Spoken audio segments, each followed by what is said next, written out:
बिस्मिल्लाहिर्रहमानिर्रहीम। अस्सलाम वालेकुम। Tensor analysis and its application की असाइनमेंट नंबर 1 मिस समायरा ताज की मैं डिस्कस करने लगी हूँ। इसके अंदर आपके पास 2 क्वेश्चंस हैं, तो अपने क्वेश्चन की तरफ चलते हैं। क्वेश्चन में सबसे पहले उन्होंने पैराबोलाइडल कोऑर्डिनेट दिया है और उसके अंदर हमारे पास जो u, v और फाई उसके जो है वो पोजीशन वेक्टर्स हैं, और उसने हमें बता दिया है कि x, y और z ये है, और उसने कंडीशंस भी दे दी हैं कि u greater than equal to 0 है, v greater than equal to 0 है और फाई 0 टू पाई के दरमियान में लाई करता है।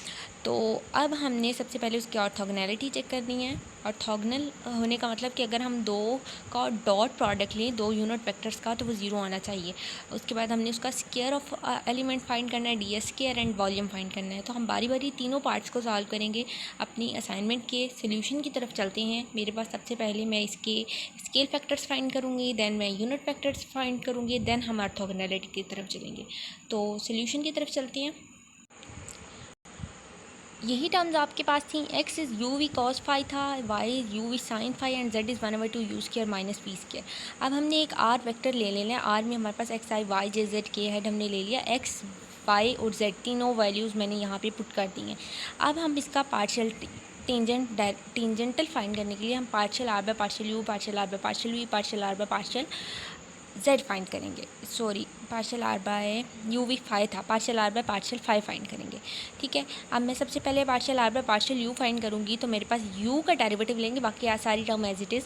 तो v cos फाई हो जाएगा, u 1 हो जाएगा, यहाँ पे भी v साइन फाई हो जाएगा, और यहाँ पे 1/2 एज इट इज़, u का डेरिवेटिव 2u एंड v 0 हो जाएगा। तो ये मेरे पास इसका partial r by partial u आ गया। Then partial r by partial v find करेंगे, उसमें आपके पास v का डेरिवेटिव लेंगे, बाकी है सारी टर्म एज इट इज़। तो u v cos फाई था, v 1 हो जाएगा यहाँ पे, तो u cos फाई आ गया, यहाँ पे भी v 1, तो u sin फाई आ गया, और यहाँ पे 1/2 u का स्क्वायर 0 हो जाएगा और v के स्क्वायर का डेरिवेटिव 2v, लेकिन यहाँ पे माइनस आई है तो -2v, तो ये -v के हेड हो जाएगा। इसके बाद partial r by partial phi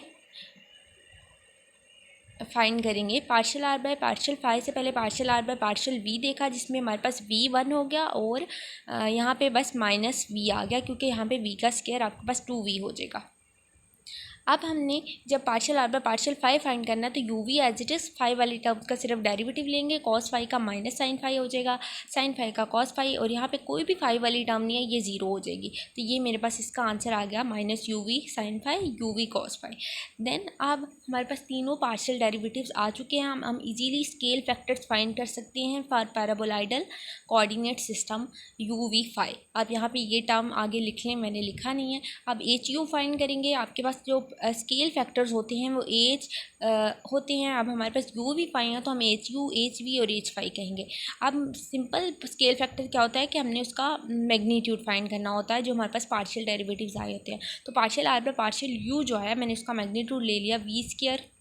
v cos phi था तो v square cos square phi, v sine phi था v square sine square phi, और u था तो u स्क्वायर बन गया।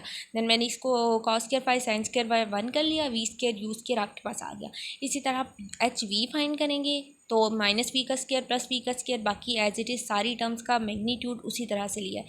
Then H phi find out करेंगे, और एच फाई फाइंड आउट करते हुए आपके पास ये टर्म आई थी u v sine phi and u v cos phi.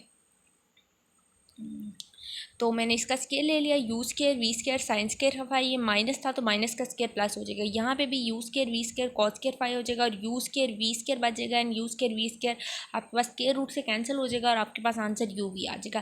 तीनों स्केल फैक्टर्स फाइंड किए, H U H V and H phi, तीनों स्केल फैक्टर फाइंड आउट करने के बाद अब हमने जो नेक्स्ट काम करना है वो यूनिट वेक्टर्स फाइंड करने हैं। यूनिट वेक्टर्स जो e1 e2 e3 आपने अपने लेक्चर्स में पढ़े थे, अब हम eu फाइंड करेंगे। eu फाइंड करने के लिए अब जो पार्शियल डेरिवेटिव लिए हैं उनके उसके मैग्नीट्यूड से डिवाइड कर देंगे। जो ये हमारे पास partial r by partial u आया था, उसको उसके मैग्नीट्यूड से डिवाइड कर दिया। देन ev फाइंड करेंगे, इसी तरह से partial r by partial v जो आया उसके मैग्नीट्यूड से डिवाइड कर देंगे। सिंपल डिवीजन की हुई है। Then partial r by partial phi जो आया उसको उसके मैग्नीट्यूड से डिवाइड कर देंगे, और हमारे पास e5 भी आ चुका है। कैलकुलेशन करना इजी है, मैं बस ऊपर से अभी एक्सप्लेन करूँगी, आप इजीली इसको देख सकते हैं कि जो पीछे हमारे पास वैल्यूज़ आएंगे मैं उसी को डिवाइड कर रही हूँ। Minus U we sine phi U we cos phi, यही टर्म्स हमारे पास आई। ओके, अब हमने सबसे पहले हमारा काम था हमने ऑर्थोगोनैलिटी चेक करनी है। तो ऑर्थोगोनैलिटी जब तब भी चेक होती है जब हमारे पास यूनिट वेक्टर्स गिवन हो।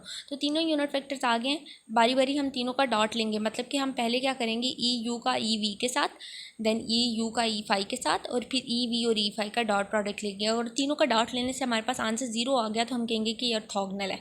तो ई यू और ई वी का हमने डॉट प्रोडक्ट ले लिया। मैंने ई यू की टर्म लिखी और ये ई वी की लिखी।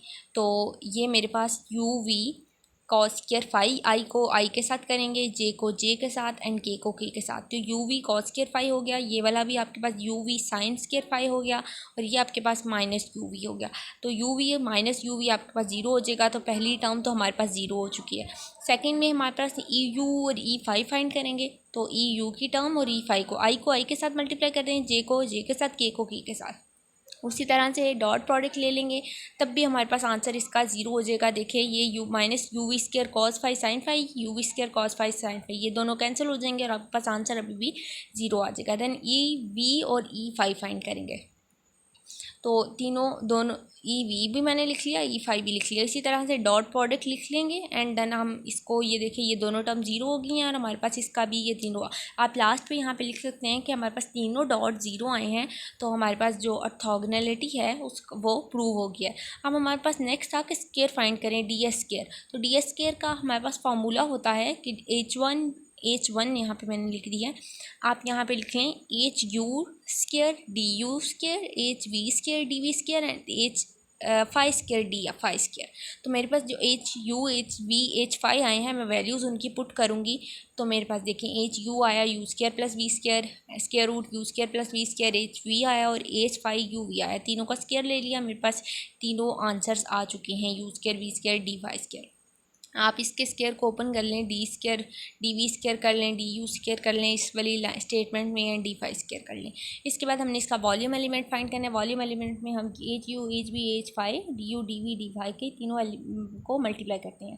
तो H U H V H phi जो आया है उसके अंदर हम वैल्यूज़ को मल्टीप्लाई कर लेंगे। अब हमारे पास ये देख लें तीनों वैल्यू, ये आपके पास स्क्वायर रूट कैंसिल हो जाएंगे, U square plus V square आ गया, U V as it is आ गया, और ये आगे एज इट इज़ आपके पास टर्म आ जाएगी।